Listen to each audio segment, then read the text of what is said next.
And I am here to state for all people who choose to practice their beliefs openly that we are not oppressed by our faith. Islam is not one homogeneous block. There are Muslim women who do not wear the hijab, and that is their interpretation of their faith. The Quran beautifully states, La ikraha fid din, which translates to, there is no compulsion in religion. My faith has given me the right to choose 1,400 years before the Universal Declaration of Human Rights told me I could. A fun fact for your conference. My dad didn't want me to wear the hijab. I chose to. Those of faith, thank you. Those of faith should have the right to choose to wear their articles of faith. Sikhs wearing the turban, Jews wearing the kippah, or Christians wearing the crucifix. Practicing my right to freedom of expression through the hijab empowers me and other women like me to know that we are able to make decisions for ourselves. Through the hijab, women like me feel empowered to overcome the social expectations of sexualization that is relevant and has currently resulted in many cases of anxiety and worse. I can speak for myself and others like me. At school, I was able to focus more on the thoughts that were running through my mind than how good I looked to the world. The NUT has supported a woman's right to choose when it comes to pregnancy. I want conference to support my right to wear the hijab.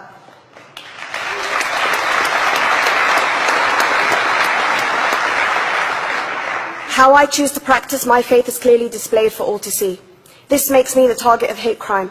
The level of racist attacks on Muslim women is disproportionate to any other oppressed group in British society because we are an easy target.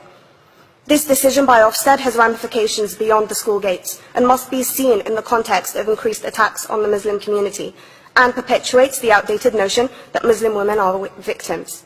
I was on a trip last year to Hampton Court with my Year 7s, where a man felt comfortable to call me a terrorist. As a Muslim woman, I'm not a victim, so I challenged him.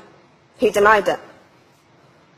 I'm sure you've heard of the Punish a Muslim Day. It's been spoken about a few times already this morning. And as a Muslim, I'm actually quite optimistic. They're trying to limit it to one day. That's 364 less than normal.